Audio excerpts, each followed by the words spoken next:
Fais attention, je sens le regard de ta mégère de femme dans mon dos. Qu'est-ce que tu viens de dire, pauvre cruche? Je t'assure, je n'ai rien dit, Berthe, je t'assure. Ouais. Vous avez eu chaud, dis donc.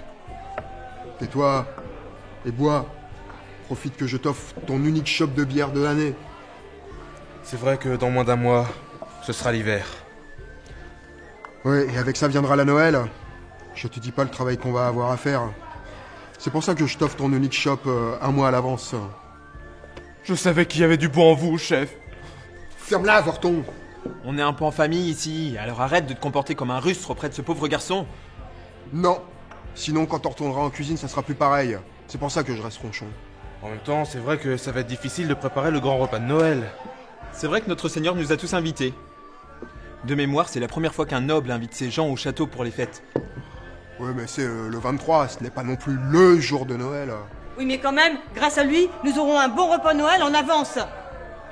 Ce sera surtout grâce à moi, oui. Et à mes sauces! Tais-toi. Sinon, la bière de Noël prochain, tu es pas près de l'avoir.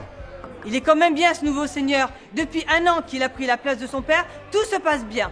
Il n'y a pas eu de combat, ni de pénurie de nourriture. Ouais, mais il est quand même un peu jeune.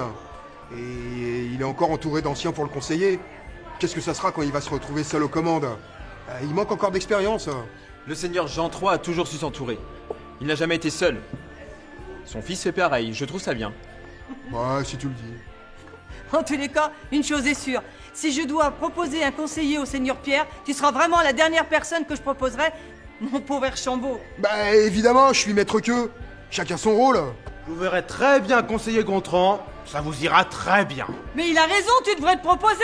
Ah non, mais moi je suis très bien dans ma taverne. Mais évidemment, tu n'as jamais été ambitieux, mon pauvre. D'abord, t'es un idiot d'ailleurs. Mais pense à l'avenir de nos enfants si nous emménageons au château avec toi en tant que conseiller du seigneur Pierre. Mais le pauvre n'a pas besoin de ça. Essentiellement avec toi qui hurlerait dans les couloirs. Qu'est-ce que t'as dit? Mais rien, mais que je suis très bien ici avec toi, ma douce. J'ai besoin de toi, ne changeons rien. Mouah, trouillard.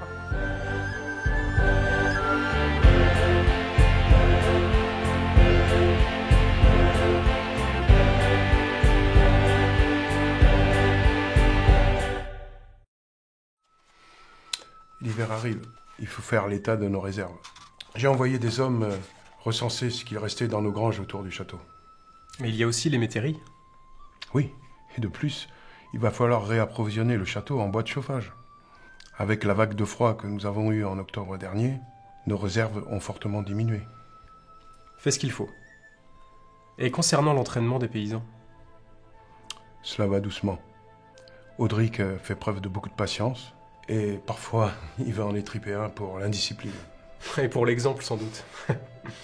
Soit, c'est très bien. Plus nous aurons d'hommes aguerris, et moins nous risquerons de pertes sur le champ de bataille. Cette bataille ne se reproduira pas de sitôt. Je préfère ne prendre aucun risque. C'est pas que je me fasse vieux, mais ça va faire plus d'1 heure que nous traitons des affaires courantes. Il serait préférable que nous reposions un peu pour reprendre nos travaux cet après-midi. Mais il y a encore beaucoup à faire. Ne me dis pas qu'avec ta femme enceinte, tu n'as pas envie de passer plus de moments auprès d'elle, alors que le moment de la délivrance approche. Mais j'ai conscience que l'accouchement peut être difficile pour une femme. Enfin, lorsque cela se produira, je ne lui serai pas d'une grande aide. C'est ce que je m'étais dit à l'époque. Mon épouse m'a donné un premier enfant magnifique, puis un deuxième. La deuxième fois, alors que j'étais absent, elle a lâché son dernier soupir pour donner naissance à mon enfant. Bien que je ne le montre pas, je me soucie beaucoup du bien-être de ma femme. Mais je pense que là, elle est suffisamment couverte d'attention par ma très chère mère.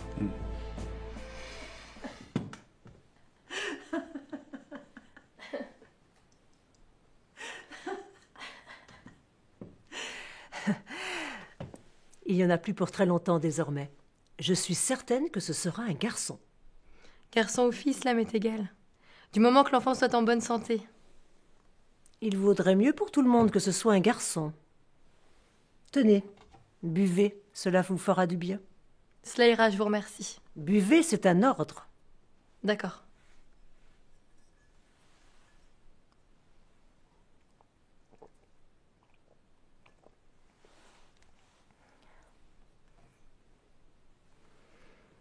Je viens de terminer un adorable vêtement de bébé. J'ai hâte de vous le montrer et de voir mon petit-fils à l'intérieur. Moi aussi. J'ai hâte.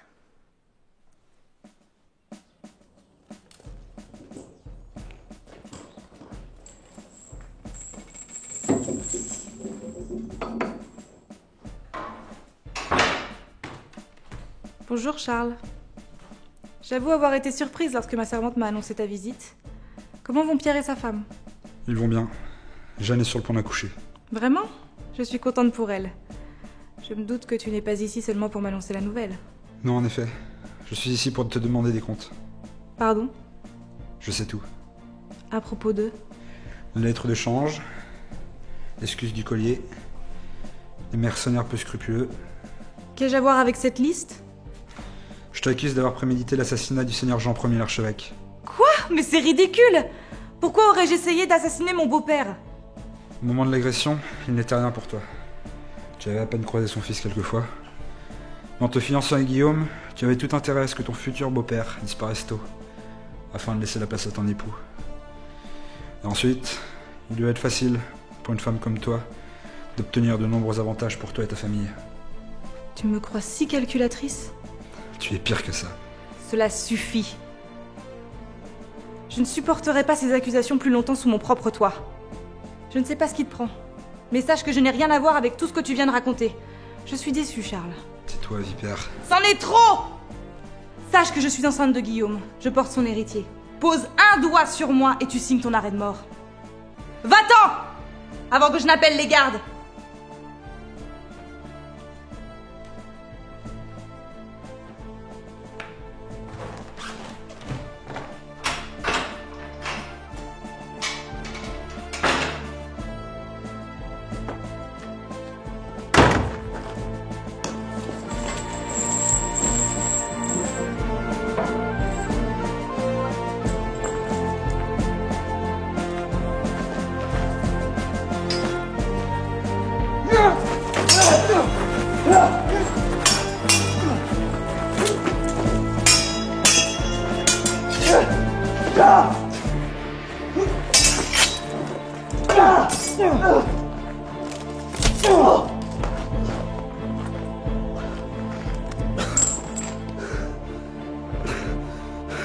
Toi! Tu vois, je ne suis pas si calculatrice que ça. Je n'aurais jamais pensé que tu aurais eu le cran de revenir jusqu'ici.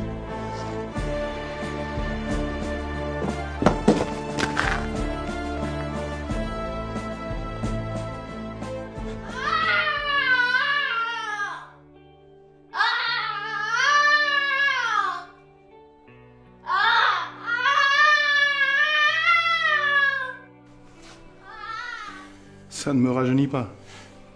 J'ai l'impression que c'était hier que je me tenais à côté de ton père pendant que ta mère te donnait naissance. J'espère que cela ne se passera pas comme pour mon père. Vous êtes de même sang. Il n'y a pas de raison qu'il t'arrive la même chose qu'à lui.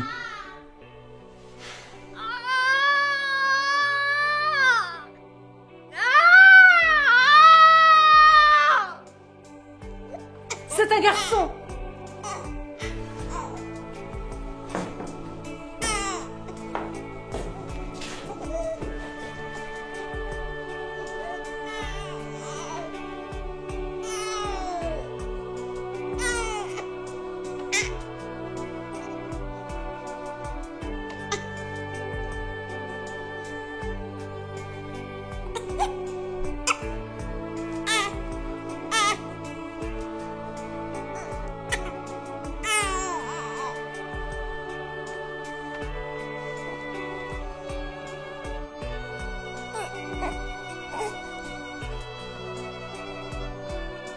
Voici Jean. Jean IV de Montfaucon.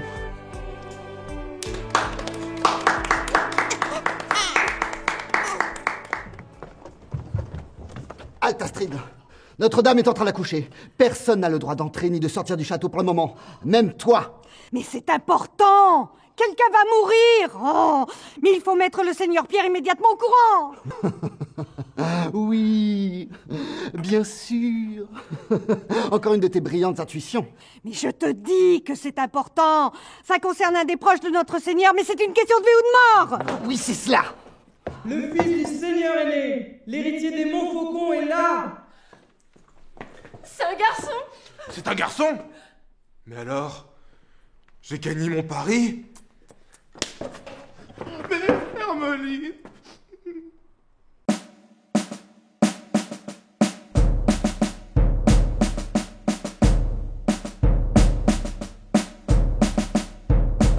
Allez, on y va, on y retourne, j'ai pas coupé, hein. Ne changeons rien, nous sommes très bien comme ça. Qu'est-ce que tu as dit?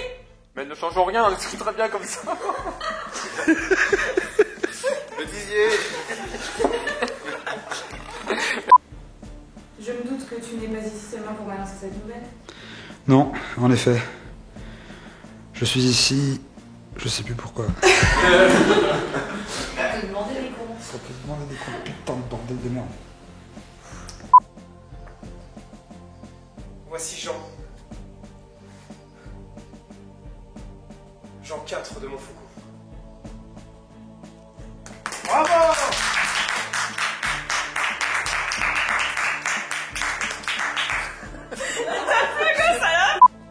Action. C'est un garçon. On va la refaire. Putain, cherchez. Ça tourne. Là-haut, dans le brouillard, elle descendait dans le midi. Le midi, elle se retrouvait au bord du chemin. Putain, je signale que je suis pas en retard. Sur l'autoroute des vacances.